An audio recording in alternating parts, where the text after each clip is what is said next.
we know there is change of an advocate on 13th of January 2026. Anything outside this, we treat it as rumors. So according to us, the documented evidence we have is very simple. You changed the person.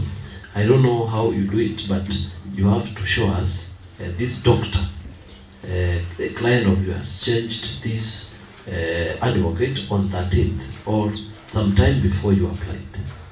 That you have to show us. 2, because that application of notice of change, I have been to the courts. Just recently, the speaker was helping me when I had an election petition. There is an application here, the notice of change of advocates. It was done on 12th day of January 2026. So, according to us, those 2 documents, unless you present a contrary document, that is the document we start with. So that's what I'm helping you, because you are a one person. We need this kind of learned friends, honorable speaker, to run the board. If you can present that, I think that will really help this committee. The last one, for us to move, because it's good you've initiated this conversation yourself. We did not bring it up according to the petitions we have. At least you started it yourself. It's up to you now to, because I understand you saying there is secrecy, something like that. As we don't do that, so you have to table those documents or to treat them at the right time. So that's what I wished, because we must protect vulnerable groups, we must protect youth, we must protect women, and like that. Speaker, I think that would be very good. Thank you very much. Chair, can I say something? Yes, Honorable 𝒂𝒂, then Honorable Bar. Thank you. On this matter, first, thank you for coming out in a very sincere way. We appreciate that sincerity. I think our board needs people who can come out and say, this is my conflict of interest, but I've done this. Those are the right steps. I want to know just 2 things. One, your relationship with Jacqueline Wakudi Warui. Are you a partner in this the same law firm, which of course took over the case? And 2, if you look at the receipt paid on 13th of January, I think it's you who paid on behalf of Wakudi. That's why I'm interested to know what is your relationship with the second advocate. Or are you a partner, or who is Jacqueline Wakudi Warui? If you look at your testimonials, I think the same person. You put the same person as somebody who can be conducted on your behalf. So please come out there. Can I add so that she can hear the conflict extent? Chair, mine was just to say something I noted. Number 1, that she expressed without anybody asking that she had that. Before we asked, she said it, she put it. That was very commendable to come out clear. The other point is that she said during the first interview, she declared. In that interview, the first interview which was done at the preliminary, the panel, that was also very important for that time. That means timely it was done. The other thing she said is that the filing of this, which are showing January, it is coming from the court now, but you had done yours earlier. So personally, I'm not a lawyer, but I'm seeing correlation of how you declared in the first, and this one you've declared, and there was nothing you hid about. And personally, I'm seeing them flowing quite well. The declaration is clearly showing, but point of clarification is allowed because there's nothing to hide. Thank you. Thank you. I second. So And I think from Honorable Bado, there are key timelines that we need to pick. There is a date of application which is 24th of November 2025. Yes. The other milestone we capture is the date of interview.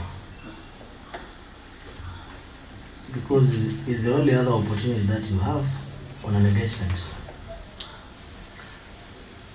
And then there is during that interview, when did you make your declaration, whether oral or written?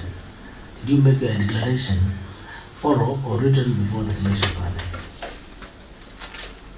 Yes, may I now proceed? Yes. Yes, I will start with the question. It says, I made the declaration orally, just as I have done today. Before the panel. Okay. After my introduction I made my declaration of that potential former conflict of interest. And then I will go to the other questions. why are you referring to it as formal?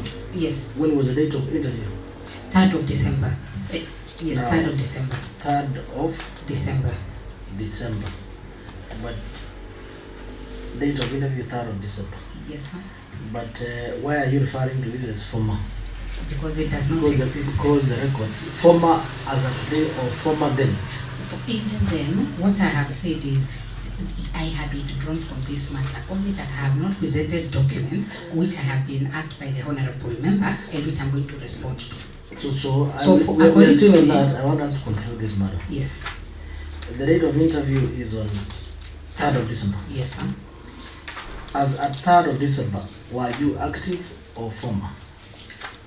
It As was of former. third, Yes. it was former because the client I had already given my withdrawal to the client. So the documentation Yes, in question requested by Honorable Kalonda yes, that you provide to demonstrate that besides this formality yes, of Fine. notice of change, yes, you had earlier formally yes, filed a notice or whatever it is to step down as an advocate of record.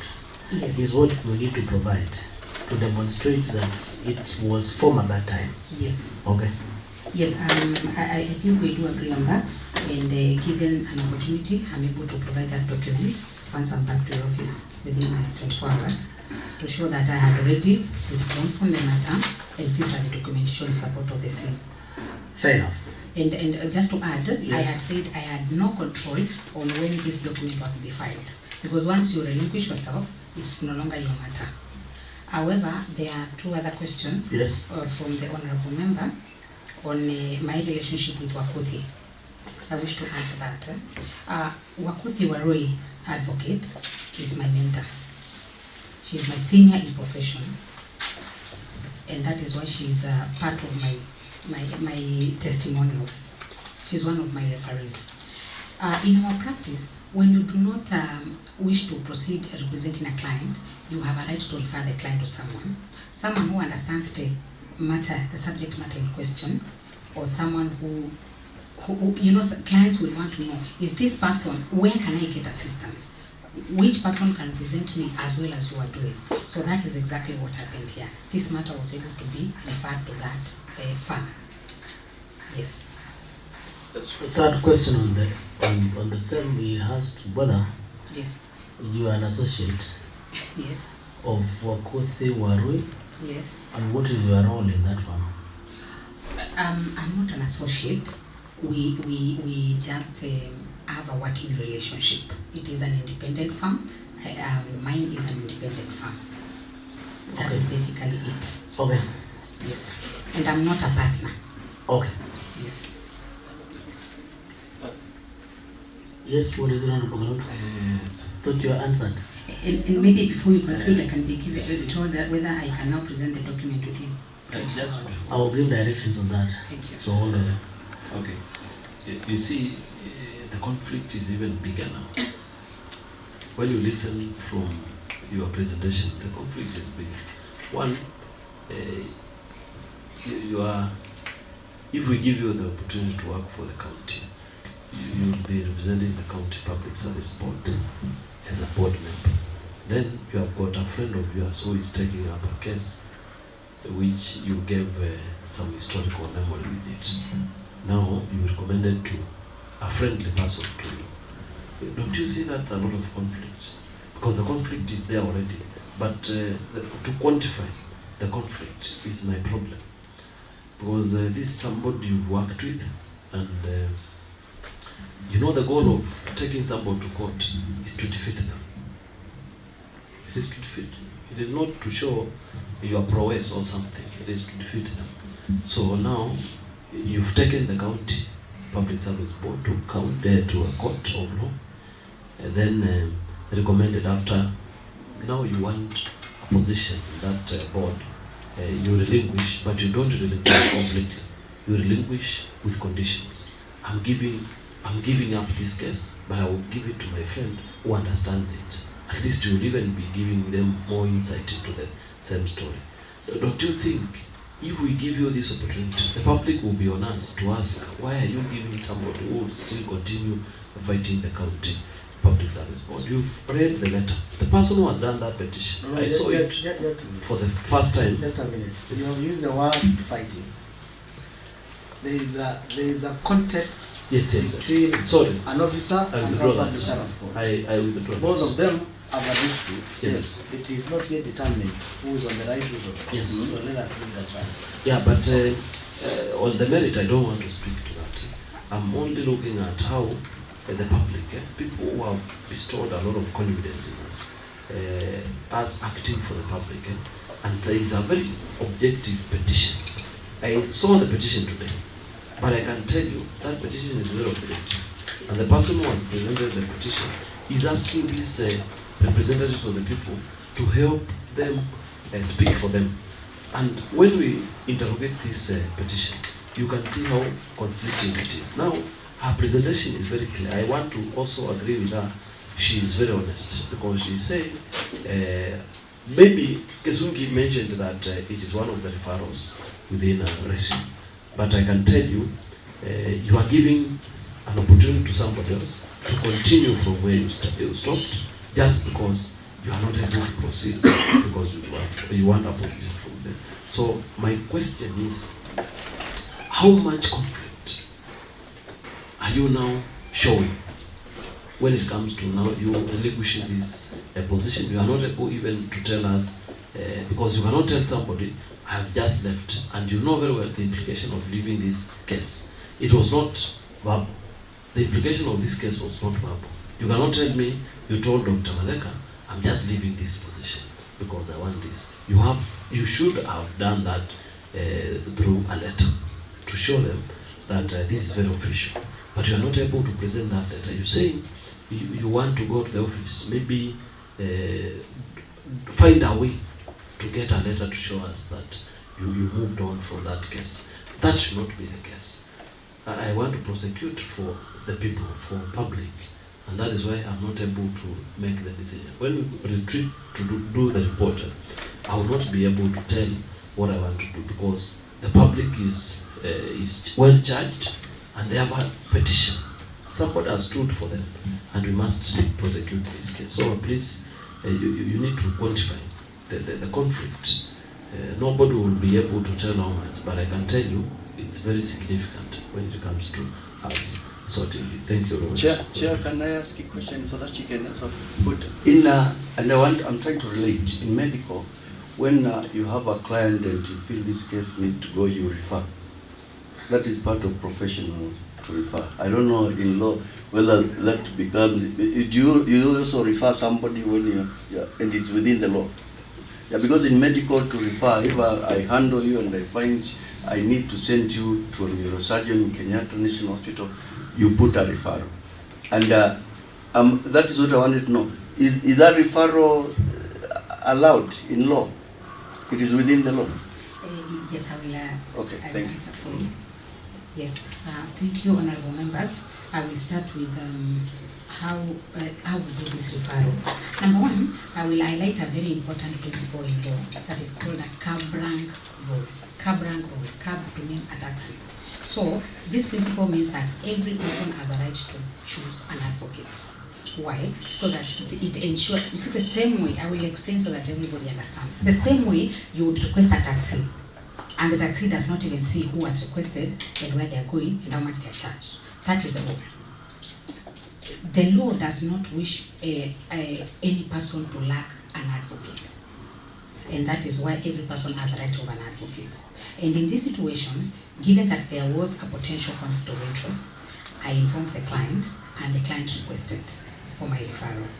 Being an advocate of the High Court of Kenya, I had a duty to refer. And that is exactly what I did. Now, you have asked how much is the conflict? I would wish to say that there is no conflict. Why? Because the person who is handling this matter is a professional. Is an advocate of the High Court of Kenya with at least even over 10 years of experience. And however she's going to handle this matter is only professional. And if the client feels that there is any further conflict, the client also has a right to get another advocate without informing the existing, that is what we were doing. So there is going to be a lot of professionalism. I would also wish to say, I was informed that there are no, I gave conditions. No, there was no conditions given to the new advocate. This is a matter, this is a file. It's on public domain, handle it. However, it goes up to now, I do not even know what happened the last time that matter was in court, because I am not interested, and there is a lot of, if I was to get involved, it would mean that now my professionalism is out, and I will have an influence, but I do not have an influence. There are no conditions, and therefore what I would like to say, I was told to quantify how much conflict is there, and I would wish to say there is no conflict, because I am no longer acting. And if I'm no longer acting, I cannot take instructions. Let me finish. As an advocate, I cannot take instructions from the client, and as an advocate, I cannot represent the client in courts. That is it. Okay. Just the last one. You see, when they are learned, What they are not. is your last one? Speaker, you see, she started, you know, I'm very keen. She said she did not have the luxury of influencing when they can apply or when they can do something. You started with that. But I can tell you, from the point of view, this is somebody you are in contact with. This is somebody you converse with. Let's not even say now, it is the client who is on full throttle to fight the county, for example, or to fight for his rights. So we are looking at how, even yourself, how you can influence the County Public Service Board to sit on the rights of the person who applied for this in the court of law. So there are two ways to the same. You can side with any. You can even side with the County Public Service Board. That's why the Act doesn't allow you to have that leeway where you can choose where to be. You must be stuck with one side, and that's why if we give you an opportunity to serve as a Public Service Board member, we expect you to just be like that. But you see, this case is giving you a leeway where you can choose where you want to. You can stay on the side of the Public Service Board, or sometimes you want to stay with your former client because you have some relationship with the client. You cannot represent a client without a relationship, whether bad or good. So that's why I'm asking you, because this is a very serious matter for this county assembly appointments committee. You must look at how you want to respond to this issue, because it's a big matter for us. Yeah, thank you very much. Yes, Honorable Elizabeth. Thank you, Chair. I may be wrong or right, but from where I sit, since the candidate before us is no longer acting on this matter, she cannot influence anything because it's before a court of law. So whether she wants the board to win or wants the former client to win, is not about her anymore, but about the court, which we believe will be as professional as this committee. So, Honorable Speaker, I would wish, since we also have our own learned friend who can give us, then we can determine that at a later time, then we move on. Thank you, Honorable Speaker. Honorable Speaker, let me just have the wish to address the last question, kindly. Yes, the question was where I will be, where my loyalty will be if I get you right. So I would like to say, this advocate has a right to withdraw. That will be a problem. If they see any conflict that will be coming in and they know the history of the matter, they have a right to withdraw, just as I did. That is one. Number two, if this matter ever comes to the board, because it will, I will not take a decision on it. That is right now the issue of conflict of interest arises in any meeting. Any meeting and you are discussing the issue of my former client, I cannot take a decision. Why? Not because I'm going to favor the client. In law, we say I have information that is confidential that is about this client, and I cannot take a decision because it might affect the client. And I only got this information not because I'm a member of the public. I got the information because I was a trustee. We have a trust relationship with our clients. So I got this information as a trustee, and I cannot now say I'm taking a decision which might favor or might not favor my former client. It is against the code of conduct for advocates, and it is also a conflict. So what I'm trying to say, if this matter ever comes to the board for decision making, I will definitely recuse myself. Thank you. Okay.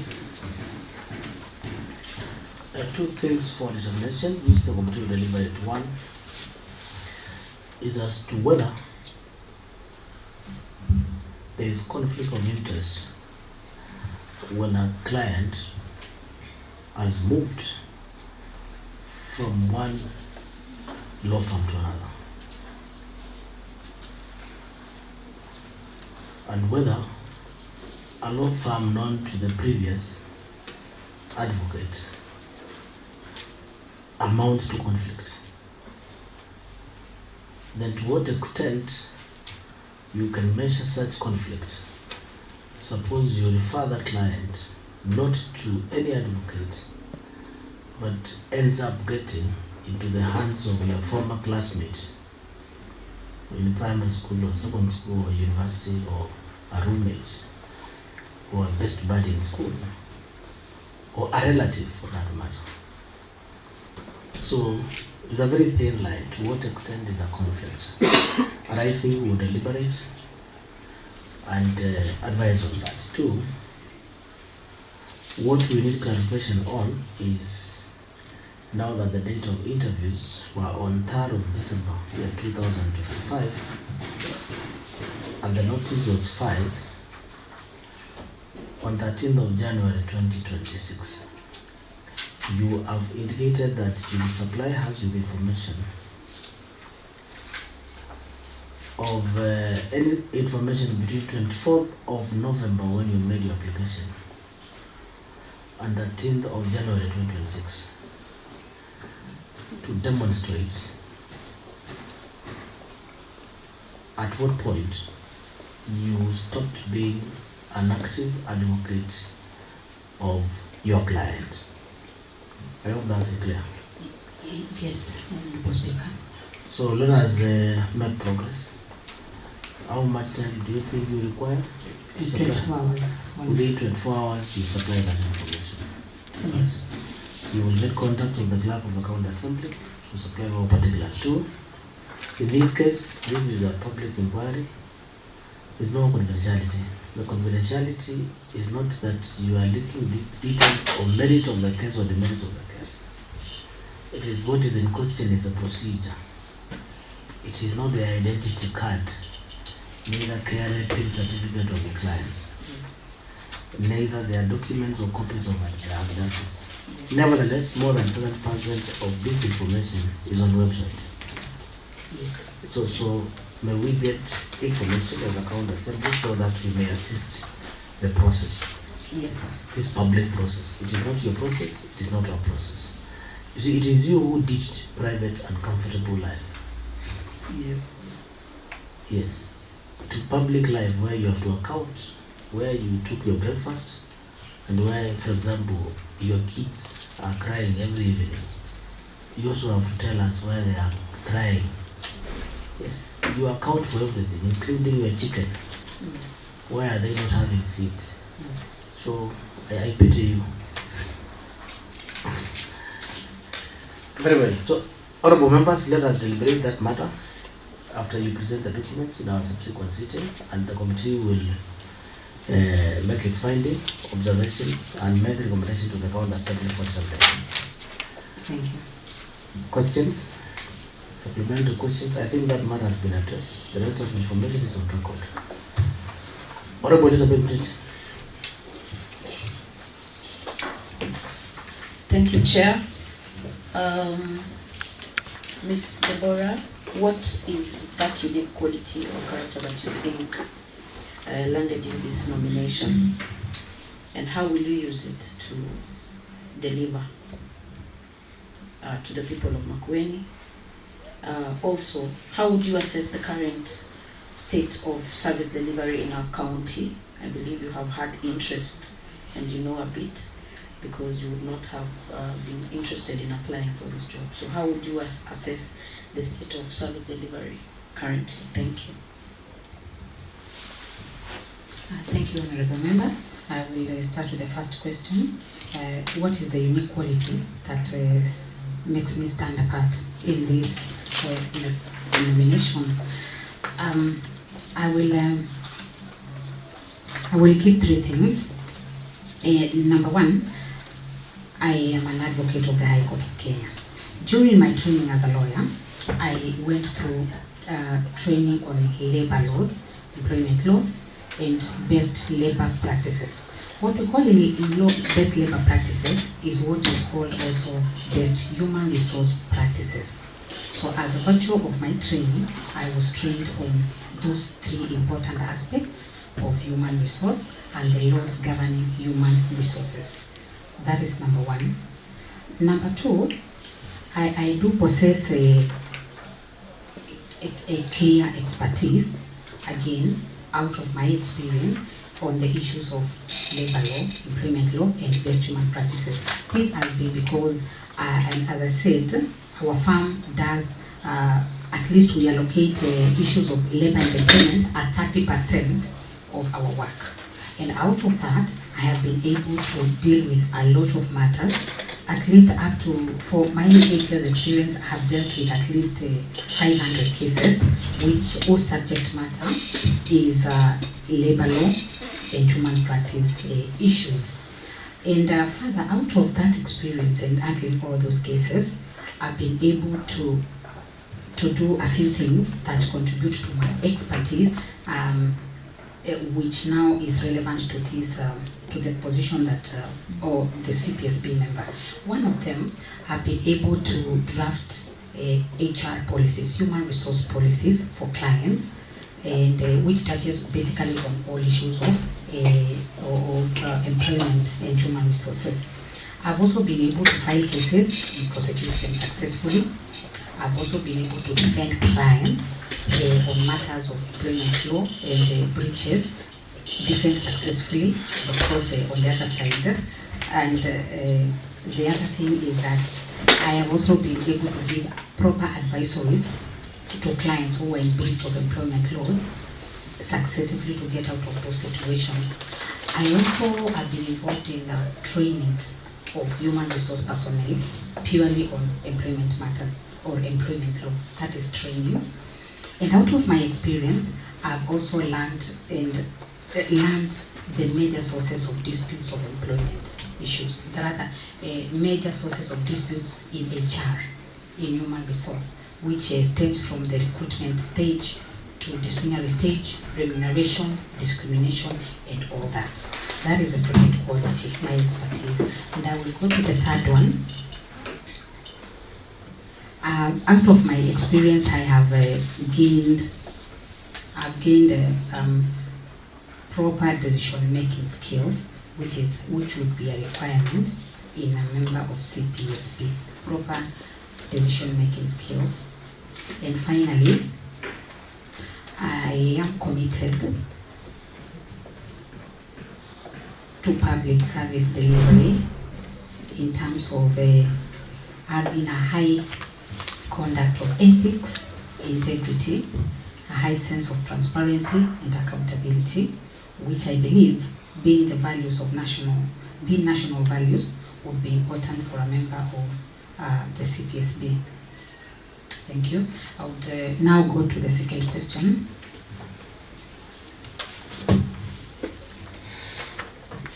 the state of service delivery in Makueni. From my look of this good county of Makueni, my opinion is that the county has put as its goals and vision to ensure that there is the best service delivery to the people of Makueni. And I believe that out of that, I have seen that as one of the goals, and I've also seen it in the strategic plan for the governor. And I would say that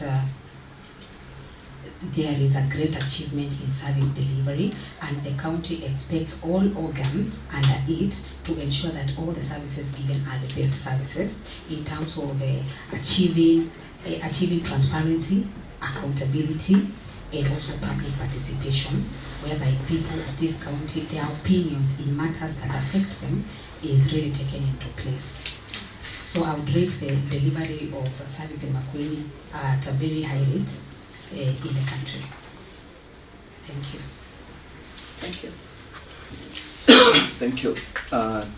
My question, Deborah, is about how you will ensure the recruitment and promotions processes within the county public service are transparent, merit-based, and free from patronage, particularly to prevent the exclusion of young professionals and first-time job seekers. That is question number one. Question number two, which I would really wish to... The second question is, what strategies would you use to enhance staff motivation and productivity in the county public service? Third question. Strategies to do?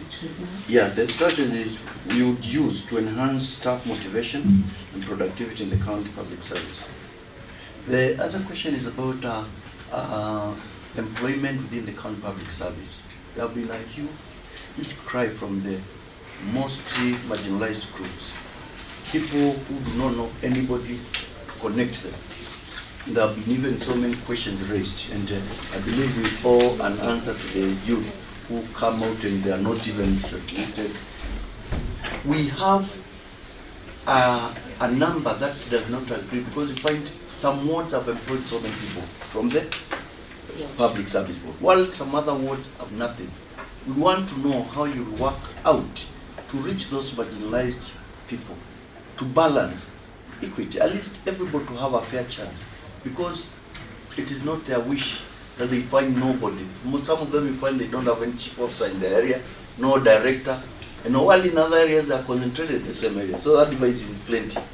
We want to address those people who are in that category, so that we may know the method you use to bring equity within them, that you can reach those marginalized groups so that everybody will share this cake.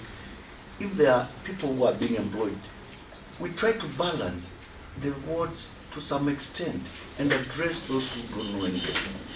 Thank you. Thank you, Honorable Member. I'll start the first question.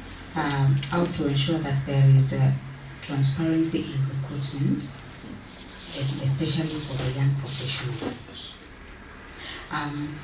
As I earlier said, transparency is one of the national values. And number one, if we want transparency in this recruitment, we must make sure that there is data reporting. Data reporting in terms of what are the requirements of a certain position. That is one. Data reporting, it must be very clear. It must also be, in addition to being put in the mainstream media, it should also be put in the social media, or rather the digital platforms. Why? Because especially the youth is a group that that do not conform to the conventional media ways. So in that data, we must ensure that it is out there to the public, and it is in the form that the youth can consume. That is one. Number two, it's public engagement, which we also call public participation, and it's an important national value. It is important for the CPSB to know the needs of the youth, and we can only know the needs of the youth by engaging them. We need to know what is required of them, what they wish for, how they are qualified, and such kind of things. And number three is about ensuring that the advertisements are put to the right groups, and especially encouraging the youth to apply for those positions. For instance, it is important that if we are saying that we want 2 youths in this position, we also target areas where we can get the youth. So I think that is how I would ensure that there is transparency. And finally, I will also insist on the right to information, because without information, these youth do not know what is happening within the county, whether there are new opportunities. So we need to actually uphold the right to information by taking the information to them. The next question was the strategies for staff motivation vis-a-vis productivity of the staff. I will say number 1 would be coming up with incentives. These incentives would include, for instance, recognition and certificates of merit. Something that, of course, due to budgetary allocation, that will not cost the 𝒚𝒂𝒃𝒐 or rather the county a lot of resources. So we can work with incentives, number 1. Number 2 is we can also deal with it through performance appraisal. What performance appraisal will do in terms of productivity is that we are able to see that these people in this category have been placed in this manner. And if these people are not meeting their targets, then we know what to do from that appraisal. And number 3 is to ensure that we have clear targets and or KPIs for each employee rather, because sometimes we might say we know these doctors need to do this. What is the turnaround time? Then if we do not measure it very well, or we don't give these employees the right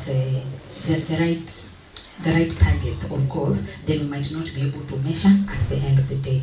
And finally, on that category is to ensure that we have a turnaround time, especially because some services are very simple and we might the staff might be taking a lot of time. When they take a lot of time, similarly we take also more resources, and the public will complain that we are not getting this simple service within 1 day, and we do not know why. Those people are paid, the resources have been used, and the public is not happy. So turnaround time is something that is key also to motivate the staff and to ensure that there is productivity. Thank you. I'll go to the 3rd question. I was asked the issue of the cry by the marginalized groups and what would be done, or what I would propose. I would propose 1, affirmative action. Why? Or how this will work is that we would say if we are advertising for 10 positions, can we maybe have a percentage that we say 50%, let us target youth or women or people living with disability. So in that manner, we are able to ensure that we have filled we have passed that test through affirmative action. Number 2, it's to do the advertisement at the targeted areas. For instance, if we are saying Ward A only has 0.5% of employees in the county, we can say that we want to have those advertisements done at that specific targeted area. So the second one is to make the advertisement through the targeted area. And inclusivity, the other thing is to ensure that the 𝒚𝒂𝒃𝒐 adheres to inclusivity, or rather what we call gender policy, social protection policy, so that we make sure all these people are employed by the county. However, I will underline that even if people come from marginalized areas, we must always focus on merit-based selection. Yeah. Thank you. Okay, finally, just to summarize, we have had a huge cry from the consultants in the medical, and as a chair of health, I'm aware of such, and I want to hear your opinion, because we have lost very, very crucial staff members Be on the microphone. like consultants, radiologists. a consultant who would save us a lot of money being employed here. And we know outside they make a lot of money. The board has stuck to a point and they refuse to consider such, and we lose them to other counties. I want to hear whether you will bring such change so that they can consider crucial service providers who are needed, who would save our patients a lot of loss going to other areas and even money used. Because employing one person who can save millions, why wouldn't we pay such a person well? I mean, it's a question of just not following these bureaucracies and the laws and protocols. Come out and see what we need. What are we saving? What is your take on that? Thank you, Honorable Member, for that question. And I would say my understanding of this question is whether the county should employ these consultants on permanent basis or on consultancy basis. And I would say there are two things. One, health is a very crucial area in any government, and it is not an exception in the county government of Makueni. And therefore, it is, in my opinion, is that we would need to employ some of the most important consultants on permanent basis. One. And number two, because for the reasons that I've said, it will save lives, it will save resources of the county. Number two, if this consultant is not used on a day-to-day basis, there are of course consultants that might have a client once a month. Those ones, it will be more resource saving if they are contracted on consultative basis. So that if we have a client, we have a consultation agreement with this consultant. They come on need basis and they are paid at this hourly rates. So that will also save the county a lot of money, which I think is the interest of the government. I think I'm okay. Thank you. Honorable Kusum. Oh. Thank you.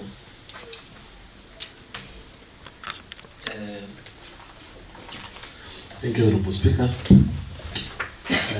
I will speak about, I will ask you to maybe, because of delegation, I can speak something about the County Public Service Board delegating some of the roles to the county executive, and especially to chief officers. I will not speak about the defaced ID. I saw your national ID is very defaced. It's not a good thing. It's working. Yeah, even when it is old generation, I think it should not be like that. I will make amends. Thank you. Sorry for being very keen. It's public inquiry. Yes, yes. In private practice, no one wants. You saw, I related this with most of my voters, my employers in Kibombolio. Most of them give me this kind of IDs, and I'm very bitter because Kibwezi is just a few meters away and IDs are free now. I thought she can spare some time and look for a better ID. Yeah. Yes, thank you. I do that immediately. So about delegation number two. Sorry, I think I got lost. Can I have the first question again? Delegation, about delegation of duties to the county executive, because most of the work is delegated. Yes. But the accountability, maybe you can speak also about accountability and transparency, and in the same spirit, you may find other people in the board who will take you back. Sometimes who frustrate you because of diversity. You are a lawyer. Sometimes you guys claim that you are the only learned people. So sometimes you will meet. Most of the board members are not learned because they are not lawyers. How will you handle that to make the county progress? Thank you. Honorable Kalunda, I think learned friends is a phrase used by lawyers between themselves. Maybe she can explain why they don't. No, just a minute.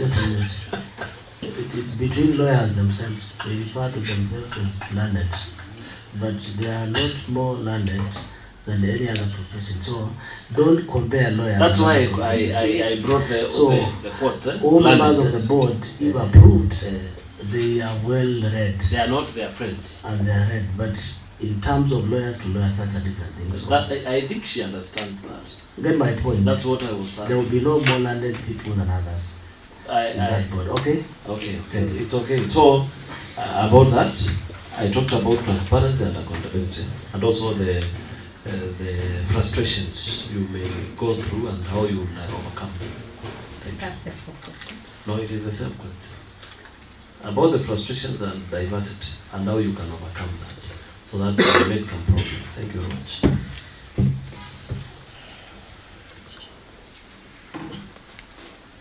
Thank you. Thank you, Honourable Member. I will start with the question on the learned friends. And as the Honourable Chair said, learned friends is a phrase used by lawyers amongst themselves to just appreciate that we are just learned the same way with my colleague. We are learned, but does not exclude other people who are learned in other subjects. And also it is to mean that as a lawyer, you're supposed to be learned in everything under the sun. You should never lack an answer for anything.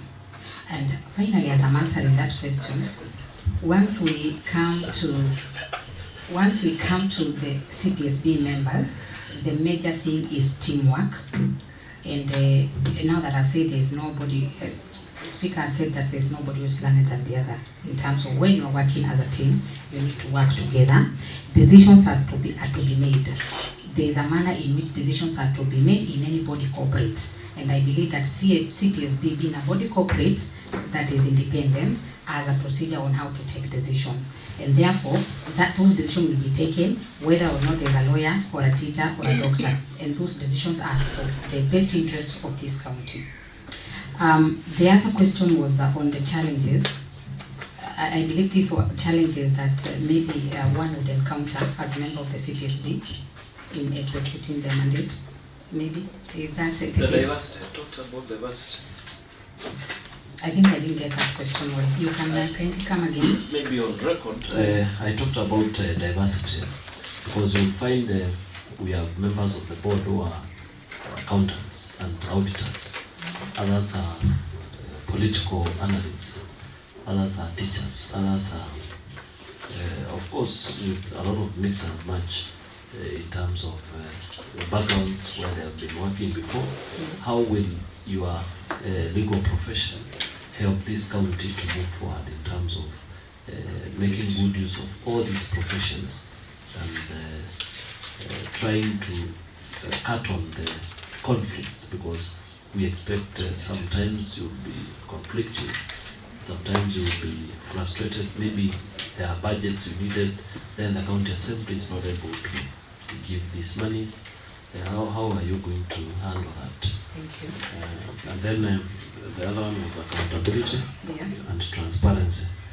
And if you can also help us without using those initials, you can just be, if it is public service board, you can mention it like that, because members of public are not able to relate these issues. Thank you very much. Yes, thank you, Honourable Member. So I believe that question is tied to the one for learned friends. Yeah, so the challenges that will be encountered, as you have also indicated, is in terms of timelines to do certain duties. We have timelines, and sometimes we might take long to get decisions because we have different diversity, and that is another challenge. So how we are going to be able to counter these challenges is, for instance, we have to embrace teamwork. I had already said that. Teamwork is not an option in any body corporate. It has to be done. And we also have to appreciate, as members of the County Public Service Board, it has to be appreciated that apart from being professionals, people also have personal opinions. And it is important that that challenge will be addressed by putting aside personal opinions, personal interest, to measure and to venture on the interest of the public, on public interest. The other solution is to respect each other during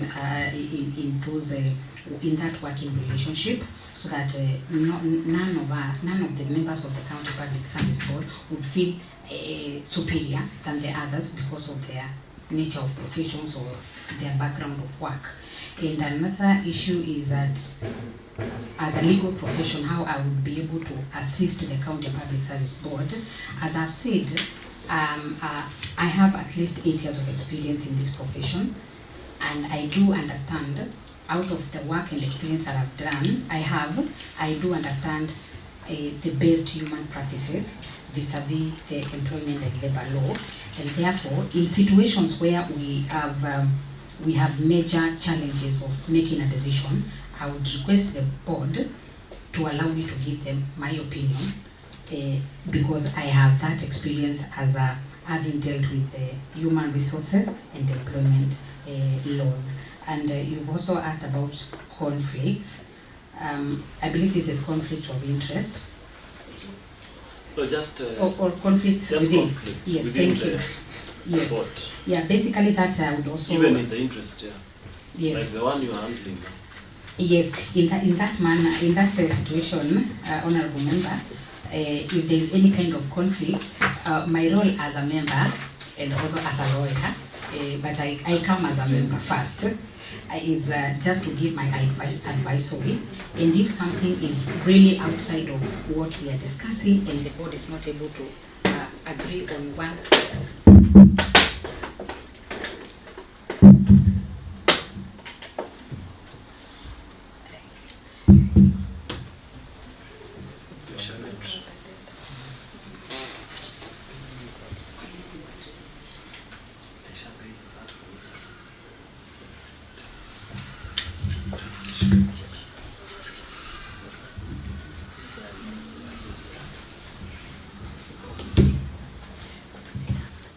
Yeah, thank you, honourable member.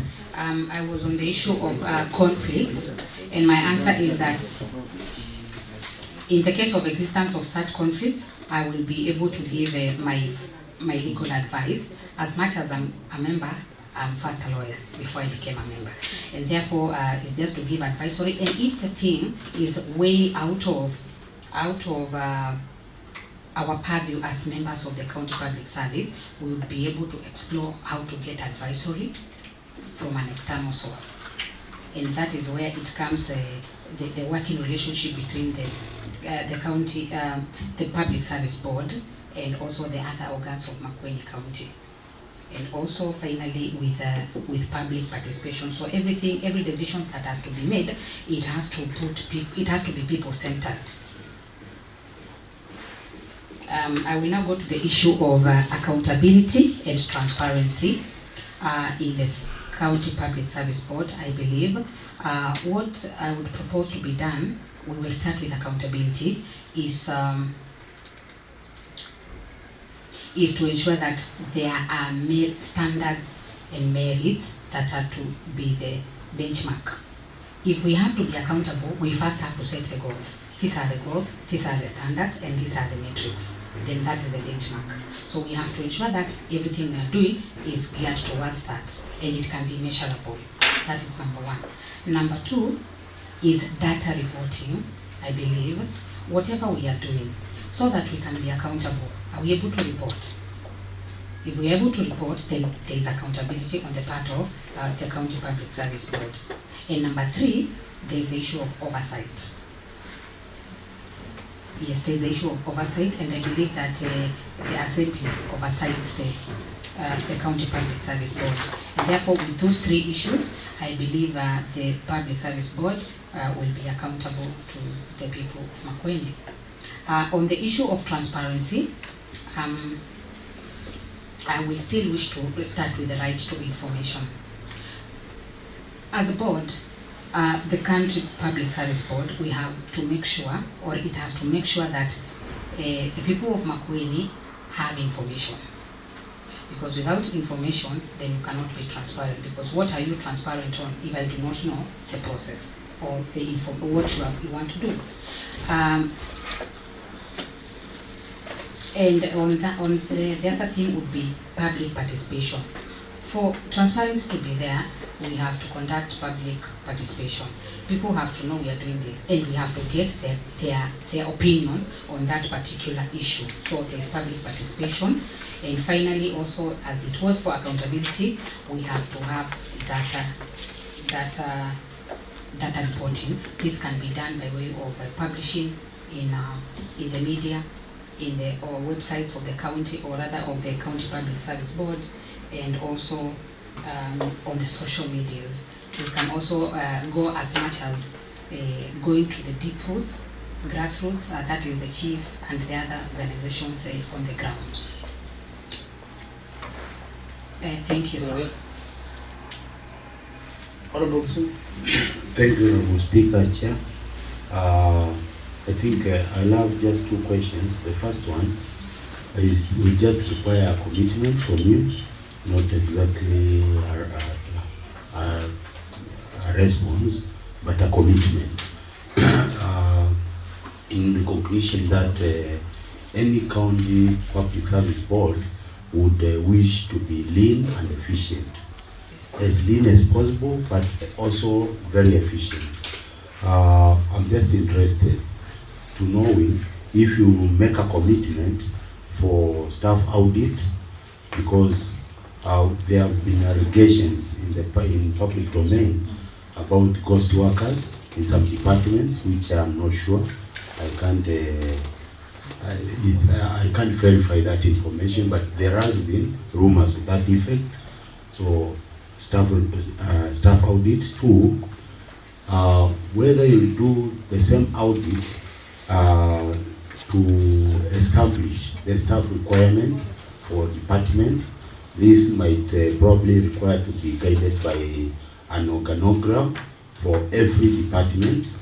And three, if you do the same audit on duplication of roles in the departments, because you might find people who are just idle or duplicated services being offered by different departments.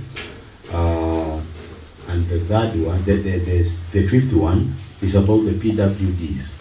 There have been complaints that their percentage, which is given by law, and there is a PWD law which came into force last year in September, and I think it should be followed.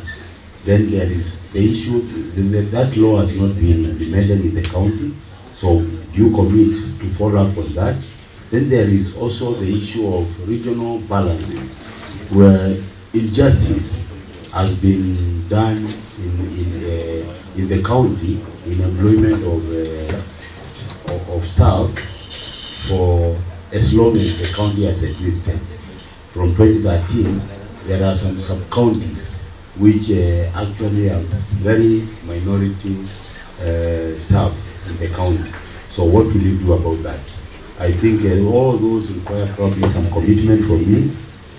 My second question, how will you work in harmony with the executive but still maintain the independence of the board? And the second one, do you realize that the county assembly will be the oversighting body, and how will you be willing, how much will you be willing to be oversighted by the county assembly? The last one, how will you deal with corruption in the public service? Thank you.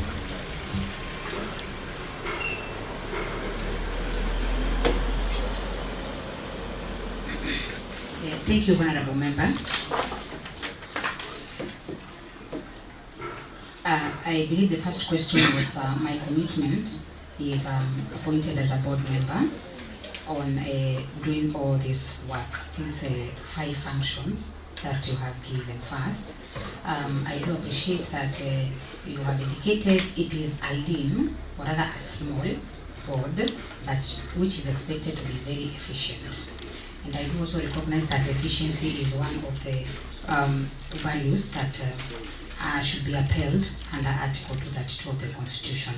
And therefore, I do wish to commit that if I'm appointed to be a board member, I will start with, I will commit myself as a team, as a team worker, as a team worker to be able to assist the board and to bring out my contribution in doing first staff audits, because it is this staff audit that we have said it is going to eliminate ghost workers. And if we have eliminated ghost workers, we will have saved the resources of the county, and those resources can be channeled elsewhere.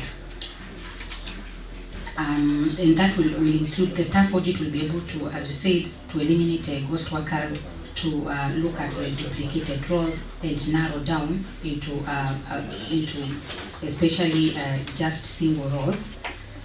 You also asked about people living with a disability, whereby the law has not been implemented. What we will do, and as I said, just as we said for the youth, is first to do affirmative action to ensure that we reserve a certain percentage for these people. And we also have to ensure that we give these advertisements to targeted areas. This can be done through partnerships. We already have non-government organizations that support people living with disabilities, and this advertisement can be channeled through that. It is also important that even as we reserve these percentages, we indicate it. Very important. I have also seen some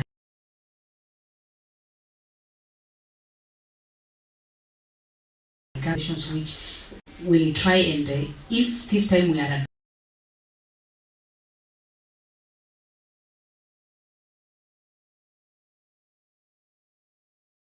people living with disability, they just indicate people living with disabilities to lift up these people. The other issue is on the regional balance, and especially the minority groups, which is also the minority wards. I would say that as a member of the County Public Service Board, my proposal would be to still do targeted advertisements and to train the human resource panels, rather the interviewing panels, to measure, if we are measuring on uplifting a certain area, to measure on that, however still being guided by merit and other accounts of recruitment, so that we do not pass minority and inclusion first above what is required under the Constitution. It will be very important that we are anchored by the Constitution.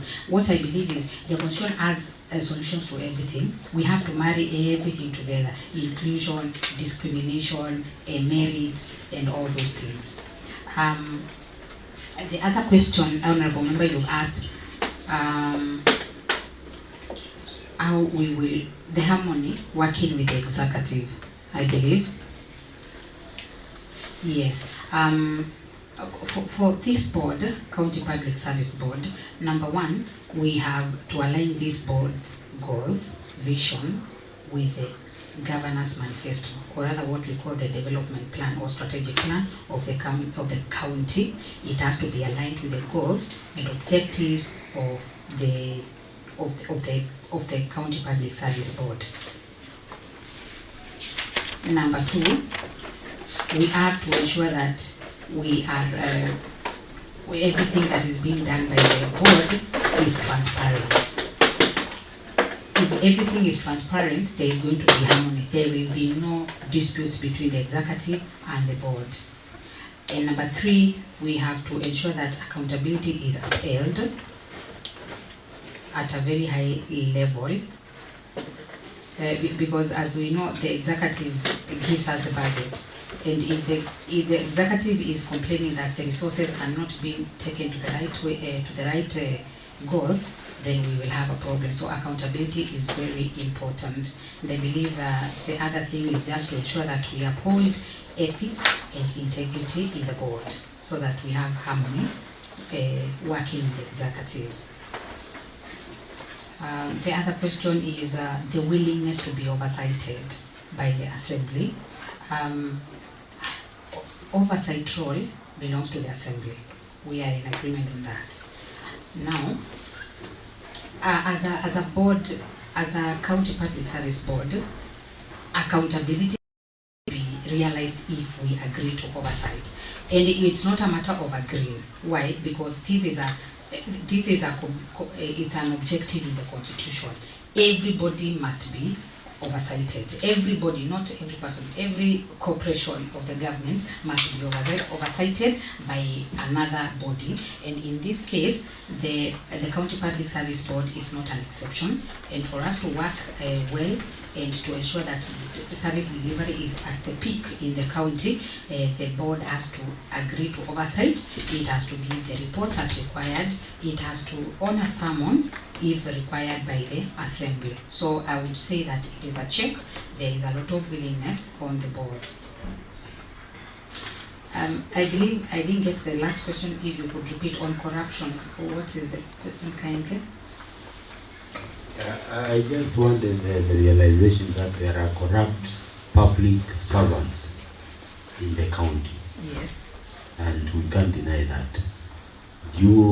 What's your thought about them, or do you plan as a board to do anything about it?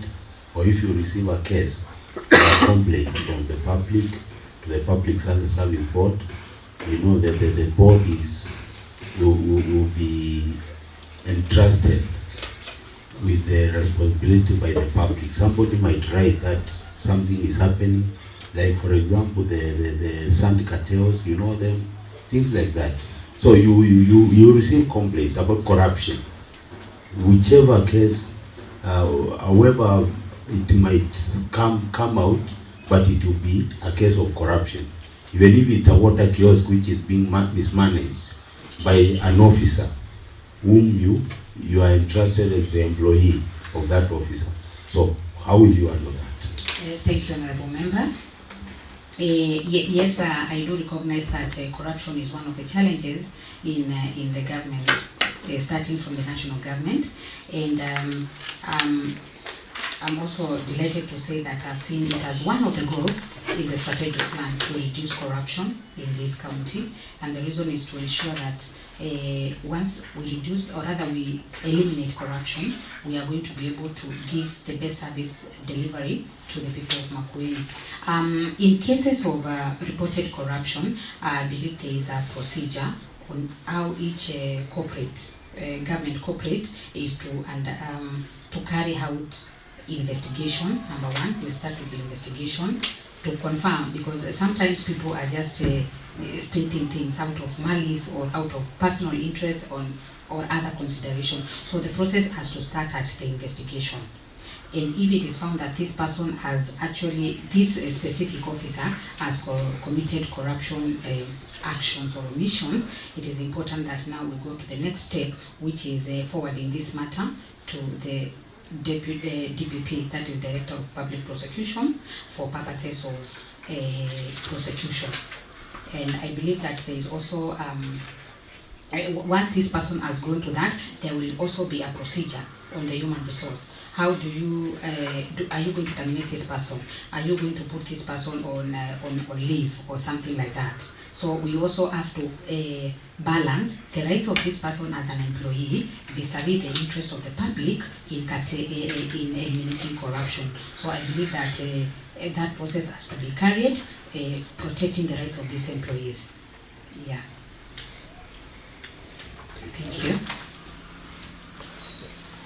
Very well, a few questions to you. One, very few. You alluded to oversight.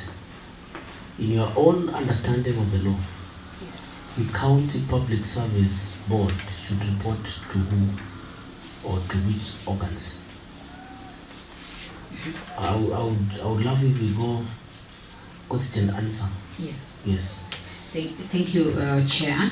I believe on the issue of oversight, the County Public Service Board reports to the executive. That is my belief. The Public Service Board reports to the executive. To the executive, yes. Oversight. No, for purposes of oversight, it reports to the County Assembly. Yes. Yes. Now, in terms of reporting, Yes. a chief officer reports to the County Executive Commissioner. Yes. A sub-chief reports to the chief. Day-to-day running. So to whom does the board report to? Whether individual or institutions or offices? In your own understanding. Because it, yes? Sorry? it cannot be so independent that doesn't report. So the board should report to who or which? I believe that it should report to the executive office. According to the County Government Act, the county executive comprises of? The county executive? Yes. It comprises of the governor and the CS, cabinet secretaries. County executive committee members? Yes. And the county secretary? Yes. So that's what you're referring to? Yes. So any member of the County Public Service Board can report to any member of county cabinet? No. It will have to report to the CEC of that specific ministry. Okay. So to what extent is the County Public Service Board independent from interference? Independent but not independent too in terms of operations or interference?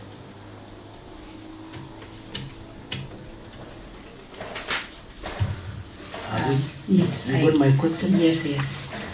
The extent to which the County Public Service Board is independent from interference, given that it has to report to a higher authority, right? Yes. Thank you. Number one, the County Public Service Board must be independent. Why? It is a body corporate which is independent. And the factors that contribute to its independence is, number one, it has to be autonomous in its decision making. Yes. Such that whatever decision it is taking, it is purely based on the public interest and not the oversight authority or the other authority rather. So that is decision making. Number two, financial autonomy in terms of it runs its own budget, and therefore you see that is one of the factors that contribute to its independence, so that it is not told, if you don't do this, we are going to disperse resources. So it has a financial independence. Okay. Yes. I'm reading the Constitution of Kenya, and the structure of the national government mirrors that of county governments. On this is Article 248, which refers to commissions and independent offices. And the commissions are as many as 10, but there are only 2 independent offices. The office, the Auditor General, and the Controller of Budgets. Yes. The rest are commissions, but not independent offices. You agree with me? Yes. So, the board is equivalent to or mirrors Teacher Service Commission, National Police Service Commission, Public Service Commission. It doesn't mirror Auditor General or the control of the budgets. And therefore it has an aspect of interdependence.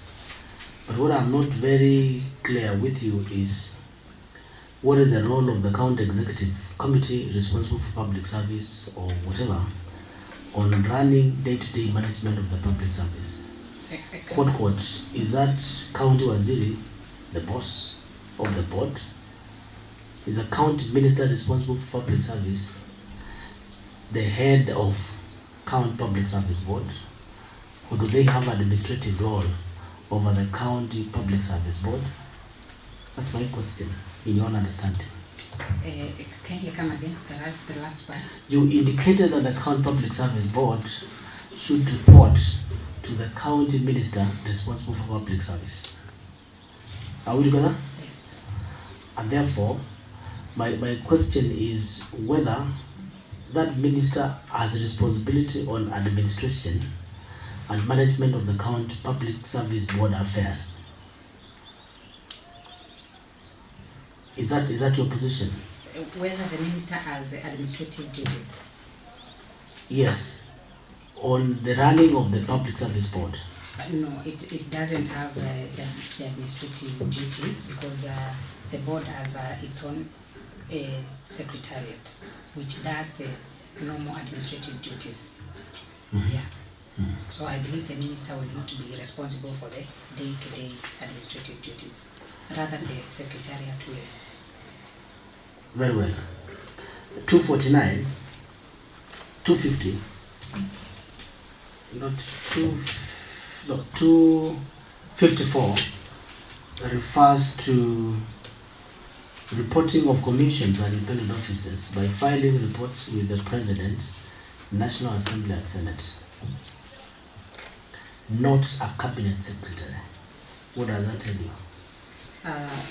Honorable Chair, I believe that tells me that the County Public Service Board should also file its reports with the County Assembly.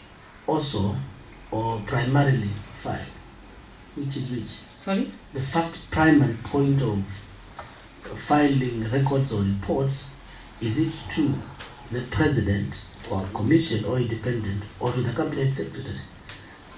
I don't believe I've gotten that question, sir. The second part. Because you referred to account minister responsible for public service. I've given you a mirror. The same, in which case the public service cabinet secretary is not referred under Article 254. Yes. Only 2 officers, 3 officers, 2 officers are referred. Yes. That at any time the President, the National Assembly or the Senate may require the Commission or holder of an independent office to submit report on a particular issue. If this is to borrow, then it means that the Cabinet Secretary is not responsible and may not require a Public Service Commission or a dependent office to file or answer or submit information to them. Yes. Correct? Yes. But in your submission is that in the case of the counties, the county minister responsible for public service may have such a role. I think I will stand corrected. On the same side, you said they should be independent from interference. Yes, I think I will stand corrected, Honorable Chair, and maybe make a bit of correction and say just as it is with the independent officers and commissions, the reports for purposes of oversight have to be filed with the County Assembly. And The governor. and the governor. Yes. Because the same executive committee members set where you are sitting now today. Yes. And they gave better commitments than you are giving. And they were approved by this county assembly. Same as the county public service board members. So someone who has been vetted by the assembly cannot be an overseer. Yes. That's what I'm trying to put across. Yes. Otherwise they will have a direct influence in them. But then it is expected that you are a courtesy of nomination by the governor after the selection committee. And therefore, who are you answerable to if you become a board member and therefore a member of that commission? Yes, Honorable Chair had said I'm answerable to the executive, specifically the governor. Yes, the executive, it includes ward administrators, sub-county administrators, nurses, clinicians, and everyone. Yeah. Yes. So that's why we have a problem, because it's not very clear to what extent is the board independent. So that the board will think that it is independent from the assembly and from the appointing authority. Because only from the appointing authority you are able to get the policy decisions to work on, but protected from manipulation and interference of county executive committee members. Unless it's a decision of county executive committee chaired by the governor, where a resolution of cabinet is communicated to the board by the county secretary, Yes. but not direct supervision. Now, one more thing, access to information. When members of public request for information on recruitment from the County Public Service Board, they are told that, we have Data Protection Act, we can't give you information. They are listening. Yes. They want to know how many applied, how many were shortlisted, and how they were distributed from each and every ward. They are told that is a private information for individuals and confidential information. But they are told just wait at the gate. We don't deal with such. Rights to Information and Access to Information Act, which you're very conversant with. Yes. True. Should information on employment be available to members of public? I do believe that it is a delicate balance on the rights to access. Can you balance it now? Yes, yes. Because if someone has made an application to a public body, which is now, for instance, Makueni County, for an employment, we have to balance sorry, if the person has made this application, they have consented to part of the information be public. Part. So the balance is how much can be disclosed to the members of public and how much cannot be disclosed. So that is the decision that has to be made. Because I believe the members of the public have a right to know 1, 2, 3 people applied, and this one succeeded and this one did not succeed. However, there is also another important part of information that may not be disclosed. Any information that will put the applicant into a prejudice and affect their future prospects of jobs and all that. For instance, say this person said they have a master's degree and they did not, that is a prejudicial information. So that is where you have to clearly cut to balance, and therefore, I just gave an example.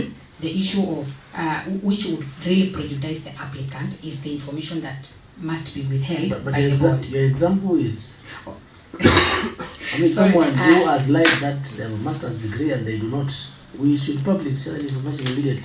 Yes, I'm saying that that's a lie. So the lie should be told out very fast. Yes, but it has a procedure. It has a procedure for purposes of protection of data. That is what I'm trying to say. So what happens, because suppose the board would then say that so and so lied, you take you to DCI for investigation? Yes. You will still be public. That is exactly the procedure. Okay. It is not just perusing my papers and say I don't see this and then publishing it in public. That is now what is detrimental to the applicant. It has to go through that procedure. Very well. Yeah. So I believe we must be able as a board to balance that. The problem is when you ask the number of PWDs employed in Makueni County, maybe one account public in offices, you are told is confidential information. Out of the 250 nurses employed in this county X, including Makueni, I'm not saying this case, you're told, yes, there were 15, only 7 were shortlisted, and they were successful. So that's who me. Yeah. But name Deborah Mudeu is not confidential information. It is not. And then whether you have been shortlisted on the position applied is not confidential. Yes. What is confidential is your qualifications. Yes. Because there was a minimum qualifications of bachelor's degree. Simple as that. So any other qualification is not subject to public inquiry. Unless you are seeking a public information like this one where I want to book Alunda and to question one of your documents, and then which he has right to, because tomorrow you expect you to have the face of the public, and therefore whether in public or private, the private information you will still start losing from them. You become a public property. That is one. Yes. But the point now, the problem is that where information is being hidden under guise of data protection.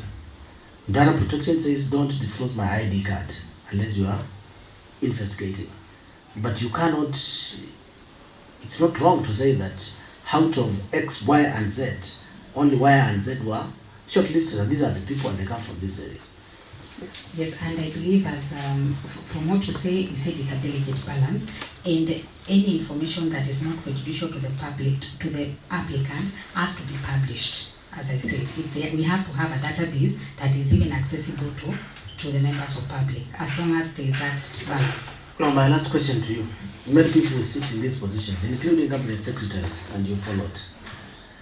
And then when they get these positions, the first pledge is that the parliament will oversight, I will be subject to attend committee sittings, I will be answerable, I will be answering calls, and ABCD.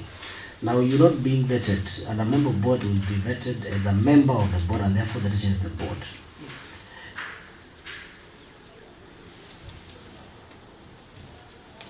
Many have accused the county assembly of excessive oversight or administration by asking questions.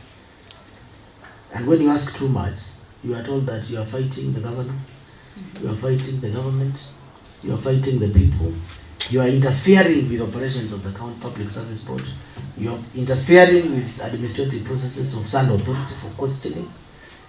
Yes, what is your take? Thank you, Chair. I believe that there is no excessive oversight. Why? Because the Assembly is a representative of the electorate. And the electorate is the people of Kenya. And those are where the power comes from. As long as the questions being asked in this oversight are in the interest of the public, those questions must be answered. And Fair if they enough. are not answered, there is a procedure which must be followed. You've answered me. Thank you. That, The last one. You know, she did not explain on delegation. Delegation of duties from service board to... You can come again with the question so that I can... No, it was a very simple question. To Yes. speak about how the board should delegate their roles. Okay, thank you. And whom do they delegate to? And how do you moderate that? Which tools also? You can tell us about the tools you use. Thank you.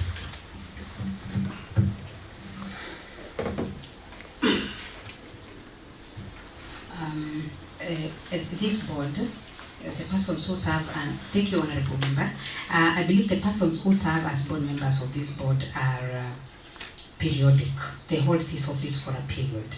And we have a secretariat that is permanent. So most of the duties that are there, one of the places where they can be delegated is to the permanent secretariats, which can be able to carry those roles. And number two, we also have a...